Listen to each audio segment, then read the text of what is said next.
안녕하십니까. JTBC 전용 뉴스입니다. 민주평화당 김광수 국회의원이 국민연금공단에 일본 전범기업 투자를 제한하는 법안을 대표 발의했습니다. 김 의원은 일본의 경제 보복이 계속되고 있는 상황에서 국민 노후 자금을 전범기업에 투자하는 것은 사회 책임 투자 원칙에 전혀 맞지 않다고 주장하고 있습니다. 국민연금공단은 지난해 일본 전범기업 75곳에 1조 2,300억 원을 투자했습니다. 더불어민주당 전북도당 일본 경제침략대책특별위원회는 오늘 기자회견을 갖고 일본이 우리나라를 수출심사 우대국인 백색 국가에서 제외한 것은 경제적 식민속국으로 만들려는 후안무치한 행동이라고 비판했습니다. 특위는 이어 동학농민혁명의 고장인 전북은 그 어느 지역보다 극일 의지가 강하다며 정부와 전라북도 조치에 적극적으로 협조하고 기업 피해를 최소화하기 위해 정책적, 정치적 수단과 방법을 총동원하겠다고 밝혔습니다. 전북에 있는 불법 폐기물의 처리가 계획보다 늦어지고 있습니다. 전라북도에 따르면 지난 1월 전수조사를 확인된 불법 폐기물 3만 7천여 톤 가운데 지금까지 15%인 5,400여 톤만 처리됐습니다.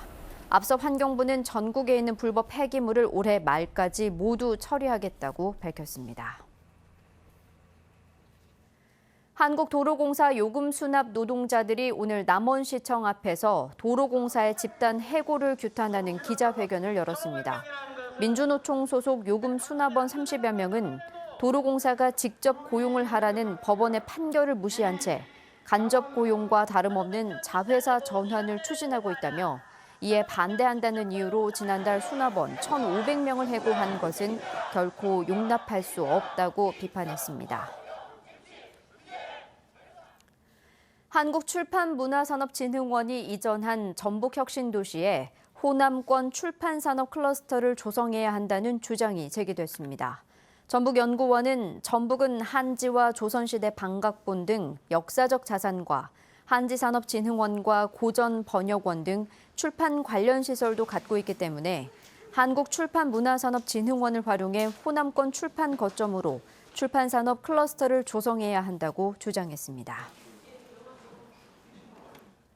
국제문화교류진흥원이 주관하는 제2회 전북국제청소년문화체육 한마당 행사 개막식이 오늘 전주대학교와 우석대학교에서 열렸습니다. 모레까지 열리는 이번 행사에는 중국, 미국 등 12개 나라의 청소년 1,500여 명이 참석한 가운데 문화공연 관람과 태권도 교육 등 다양한 문화, 스포츠 교류 활동이 진행될 예정입니다.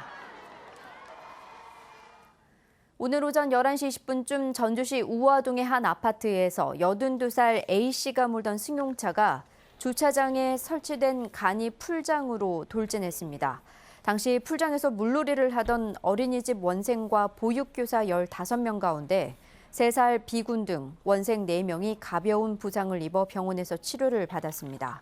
경찰은 주차를 하려다 갑자기 차량이 튀어나갔다는 운전자 A씨의 진술을 토대로 정확한 사고 경위를 조사하고 있습니다.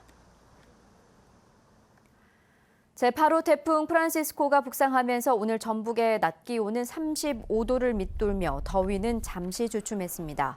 태풍의 세력이 약해지면서 동부 지역에 내려졌던 강풍 예비특보는 모두 해제된 상태입니다. 태풍의 영향으로 오늘 저녁부터 내일 오전까지 5에서 30mm의 비가 오겠고 일부 동부 내륙과 산간 지역에는 강한 바람이 불겠습니다. 비의 영향으로 무주 진안 장수에 내려진 폭염주의보는 잠시 해제되겠습니다. 태풍은 내일 새벽쯤 소멸되면서 30도를 웃도는 무더운 날씨가 이어지겠습니다. JTBC 8시 뉴스 예고입니다. 고령의 운전자가 몰던 승용차가 어린이집에서 아파트 주차장에 설치한 간이 풀장으로 돌진해 물놀이를 하고 있던 어린이 4명이 다쳤습니다. 북상하고 있는 제8호 태풍 프란시스코의 세력이 약해졌지만 전북에는 오늘 밤부터 내일 아침까지 비가 내리고 일부 지역에 강풍이 불 것으로 예상됩니다. 원전에 대한 불안감이 커지면서 원전 소재지뿐만 아니라 인근 지역에도 완전 대책 예산을 지원할 수 있도록 관련 법을 개정해야 한다는 목소리가 높아지고 있습니다. 2020학년도 대학 수학 능력 시험이 100일 앞으로 다가와 선택과 집중을 통한 마무리 학습 전략이 중요해졌습니다. 자세한 소식은 JTBC 8시 뉴스에서 전해드리겠습니다.